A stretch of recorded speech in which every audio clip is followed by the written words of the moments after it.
What's up, everyone? SconzE here with more Danganronpa. This one, we're definitely going to be getting into the class trial because there's only so much left we have to investigate.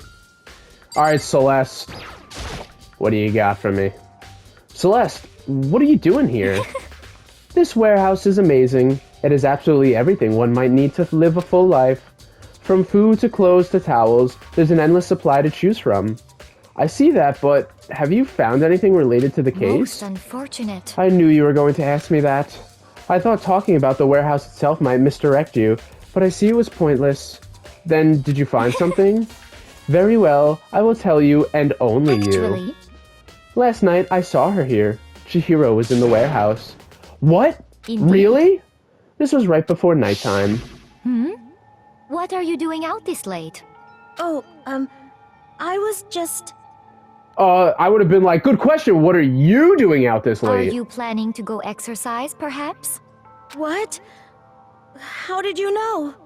Maybe the gym bag you're holding? Because I can see a blue track jacket sticking out of that duffel bag you're carrying. Oh, you're right. Thanks. Well, I'd better get going. I'm kind of in a hurry.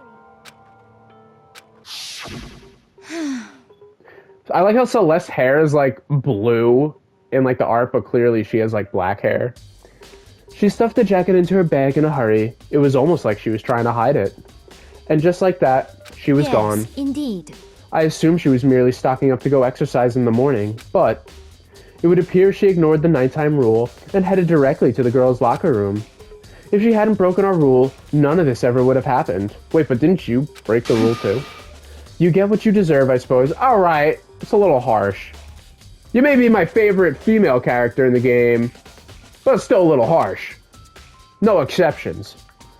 So apparently, she went to the girls' locker room late at night in order to exercise without anyone knowing.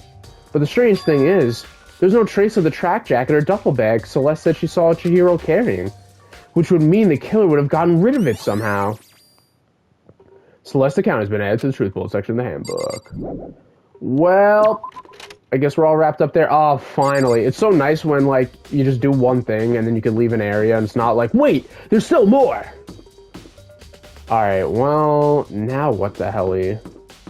I don't think we've been in here. Maybe there's, like, an account or something we gotta listen to. I think, Hina was in here. Owie, Asahina. Oh, Hina, how's Toku doing? Same as before. She won't come out and she just keeps on mumbling something about Genocide Jack. So I just left her there. You left her?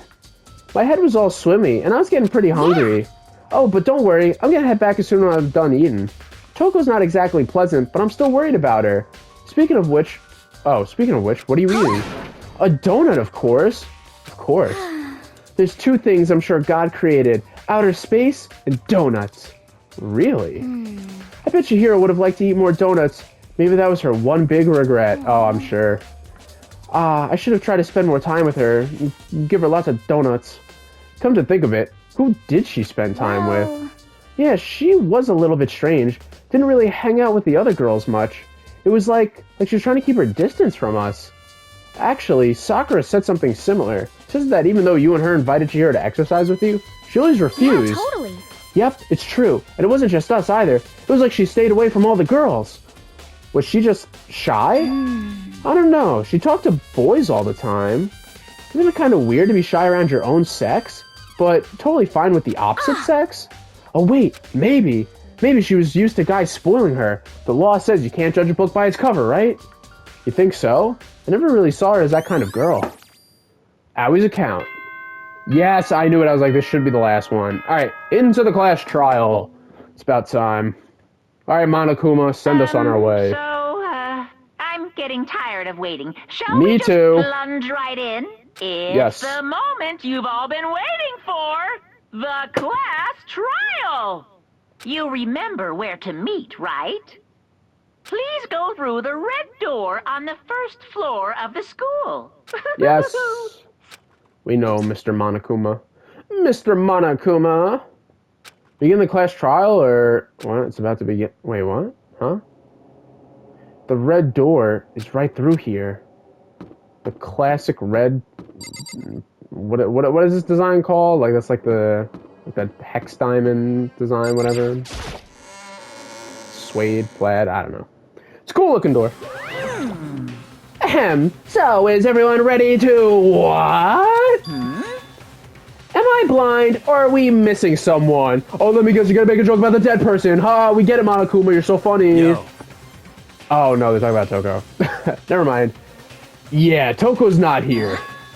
And Toko is... You really don't remember? Come on! Kidding, I'm just kidding. How could I forget that little nut job? She's a crucial part of the class trial this time. What are you gonna do? Okie dokie. I'll go ahead and drag her out here. Kick it and scream it. Just one moment, please. And just like he said, a few minutes later, he reappeared dragging Toko behind him. I told him I didn't want to, but he forced me. I can't believe you would drag a girl around. Terrible. You're terrible. Terrible. You're all terrible. Phew. Phew. So now everyone's here, right? Okay then, hustle onto the elevator and let's get this show on the road. I'll see you guys down there. Let's go. So, shall we get going? It's time to find out who killed Chihiro. Chihiro Fujisaki. She was so gentle, so calm and meek. Nobody had any problems with her. Someone made the choice to kill a girl like that. And that murderer is one of us. Someone standing right here. You know, it's nice that everyone's not pointing the fingers at us this time. Alright, let's just get down the elevator. We have no choice, right? We have to do this. Yes. I gave a small non-reply. That was a weird dialogue. Alright, with each step forward, I feel my heart starting to race faster and faster. As soon as everyone was on, elevator began to descend. My emotions were going crazy. That was a weird thing. We gotta do this. Yes. Stares at you blankly. And nothing changes. The uneasy in his heart grew. Is this the same stuff as before? Is it new dialogue? Either way, we're just going down the elevator. Came to a sudden stop. What do you think? I redecorated. Isn't it so fresh? Isn't it so exciting? So they do that in this game too. For some reason I remembered it being the same each time. Because I know they do it in the other games. They switch it up, but... Don't waste our time with stupid questions. Let's get this over with. Very nice. Good. You're rip-rare to go. Gotta say, I don't hate it. Not at all. Well? Okay then, let's get this show on the road. Thrills, chills, kills! Everyone, please find your assigned seats. And so the curtain opened once again. My fucking throat's going back. I gotta drink some water. Ugh. A deadly class trial. Alright, I'm glad that they're gonna be saying their own words right now.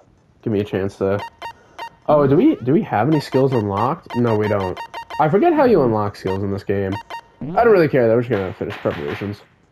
Alright, let me get a little drink of water. Let's begin with a basic explanation of the class trial. So, your votes will determine the results. If you can figure out who done it, then only they will receive punishment. But if you pick the wrong one, then I'll punish everyone besides the blackened, and the one that deceived everyone else will graduate. Alright, that's so much better. Okay, It was just down in water. So, first off, let's talk about the murder weapon! First, we have to make clear what was used to deliver the fatal blow. Easy. The dumbbell on the floor with the bloodstain on it. Unless that was just a prank. It's just a setup. Chihiro's fatal injury. It appears it was a head wound. Yep. According to the Monokuma file, the killer used a blunt instrument. But what kind of blunt instrument could it have been? What? I just gave you the answer. You think you have some proof contradicts what I said? It don't really contradicts, but more like agree. I need to think about it one more time. Must be a guy. Chihiro's fatal injury. Why do we even have to go? You know what? Some of this shit does get a little stupid. Because it's like... According to the Monokuma file... I could just say it. Everyone's like, blah, blah, blah. Like, I could just be like, everyone stop, it's the locker room dumbbell. That's it. Been? I bet it was an iron pipe. Where would you? No! I Let's fucking certainly missed. Poor Chihiro. Oh my gosh. Chihiro's. I bet it was an iron According pipe. to the Monokuma file, Where'd you get the that killer one? Kind of blunt I bet There was an iron pipe.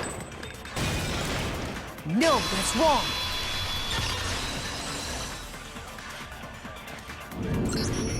Can we agree that the object that dealt the fatal blow was the dumbbell? I Found thought at the she just scene said of the this crime? before. It was covered in blood. And there was nothing else at the scene that could have caused that kind of injury. Oh And the yeah. wound on the victim's head is consistent with the shape of the dumbbell. Oh. What, she got like a big like dent in her head? As far as I'm concerned, Like a there's cartoon? no mistake and no room for doubt on this one. You looked at her head wound? Yay! That's so creepy! It's called an investigation. Get used to it. If you don't mind, I will proceed from here. Let's move on to discussion of the culprit. Although, I believe the criminal behind this heinous act is already quite clear. What? For real? Chihiro's killer is the fiendish serial killer, Genocide Jack. Oh. Genocide Jack, the fiendish serial killer. Did he really kill Chihiro? A new element has been added to non-stop debates. Would you like to hear more? No, let's just move this along. Let's see, which part of it is it? Genocide Jack case file. The culprit is Genocide Jack. I'm sure. Oh, it's Case closed. okay. As far as I'm concerned. But Yeah. that's impossible. Why? What makes it impossible? Well, I mean, come on. There's just no proof for it. Yes, there is. No, that's wrong.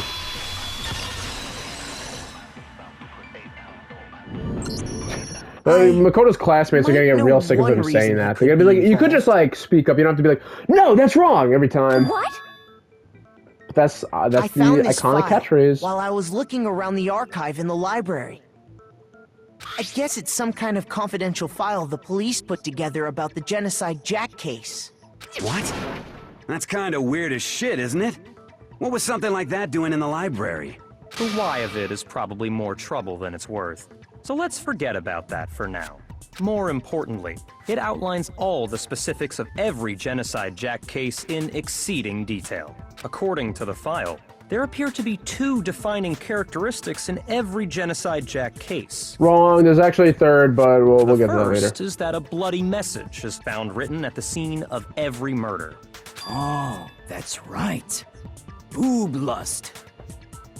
Yeah, that's what it said. No. It's actually bloodlust. But more important is the other characteristic, and it's something that has never been made public. Never made public? What the hell is it? Why don't you tell them, Makoto? The other characteristic of every Genocide Jack case. Oh, if I'm not mistaken, it has to do with the position of the body. How the victim was positioned. Apparently, in every Genocide Jack case, the killer suspends the body in a certain way. Other than the killer, the only people who know about this are the higher-ups in the police department. However, Chihiro was most definitely suspended in the same way. So, how did the culprit know about this when only high-level police officials were aware of it? Huh, maybe it was someone who read the There's book only before. one logical answer I can think of. Actually, there's another one, but I'll let you go It's because first. the culprit in this case is the real Genocide Jack. No fucking way! What? Genocide Jack. That's gotta be it, I one guess. of us? Yes, in fact, it's Toko. What? Genocide Jack's true identity is Toko Fukawa. Wow, I'd say. What? Hey, okay, wait, hold on a sec. Toko has, like, bloodophobia or whatever, remember? What kind of serial killer is afraid of blood? That's what they should call it. Instead of, what was it, hemophobia? Because, like, hemoglobin, whatever the fuck is, like, Is bloodophobia. Toko Genocide Jack? The answer is yes and no. Another riddle? Man, why is this gotta be so complicated? It's a riddle for sure, but I feel like I understand it.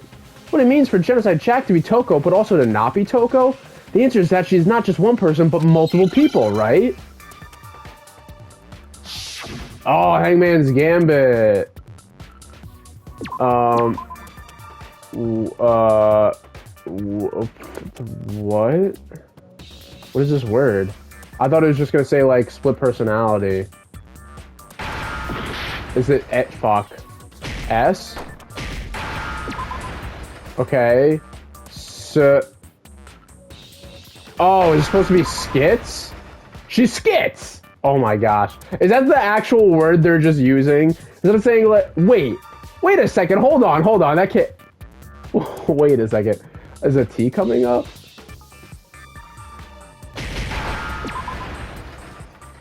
What am I looking for, actually? Now I understand. Shizo? What? Is it because Genocide Jack has a split personality? Why wasn't that, like, the word? Huh? It was saying, like, schizo? I think I read that somewhere in the file, too. They thought that the suspect might have... What did they call it? Dissociative identity disorder. Yeah, so why do we use... Oh, okay. Okay. But still, to go and say that about Miss Fukawa is... Perfectly acceptable. Toko's strange behavior after seeing the body is proof enough that she has a split personality. The one thing that shows is a split personality is their behavior changed. You're talking about how she started acting totally different than usual, right? That's right. Think back. She fainted when she saw Chihiro's Instead of, like, corpse, Baldi's and then, basic. when That's she woke right. up, Good job. Oh, whoa, is that a dead body? Hey, are you dead? Ha, yeah. She must have hit her head real hard when she fainted. The world's front and back, topping in, and she's, quite concerning. Flashback. She was acting funny, that's for sure. That melancholy tone of hers completely disappeared. Don't go assigning adjectives to my tone without permission. Not to mention, once she regained consciousness and saw Chihiro's body again, she was utterly calm. In other words, within her is one personality that can handle blood, and one that obviously can. So when Toko trapped herself in her room, it's because she was scared of Genocide Jack? More precisely, scared of herself.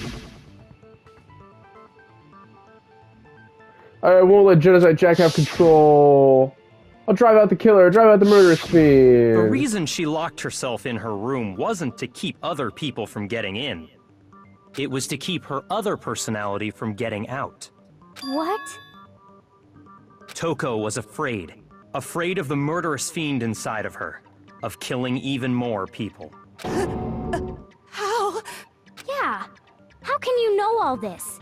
I do believe you misunderstood her. What she's trying to say isn't, how can you know all this? No. What she wants to know is, how could you tell them?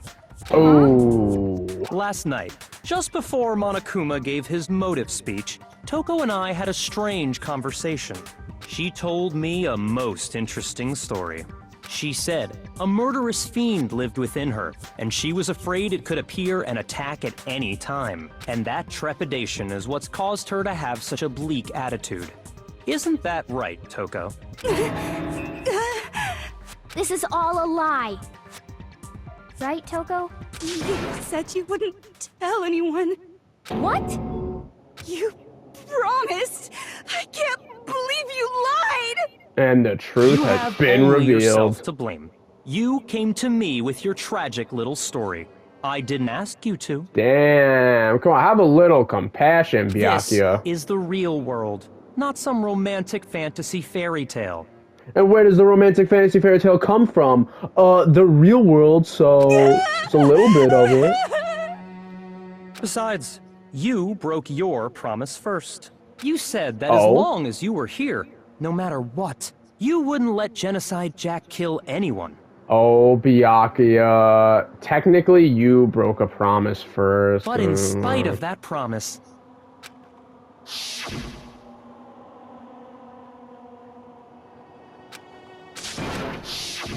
You said if I kept my promise, you would go out with me. That's the only reason I promised! How many times do I have to tell you? I never said that, but you weren't Toko able and her to do it. delusions. You just couldn't Can't blame a resist girl that for rush trying. you got from killing, could you? I tried! I swear I tried to control it, But your efforts were useless. What a disappointment. I hate you. Really? Well, the opening act is nearly finished. Really? All that's left is to hear from the person in question Normally she's so directly. obsessed with him. I'm surprised she said that. The person you don't mean. Toko's body suddenly lunged backwards. A huge thud echoed across the courtroom, but in the next second... Well, hello there! Is it me you were hoping to see? Yes! What the heck? So you figured it out, huh? Well, whatever. What are you gonna do? I'm the ultimate murderous fiend, Genocide Jack! Or better yet, let's go with Genocide Jill! What the fuck is this? Toko, what happened to you? Not Toko. That's a loser name. And what happened is a textbook split personality. So what if one of them happens to be a serial killer? You should turn a blind eye to one's faults. Alright, I think in anime fashion, we will end this episode on the appearance of a new character. Alright, I will see you guys in the next one. We're going to find out more about what's going on with Genocide Jill, now as she's called. Alright, I'll see y'all. Bye-bye.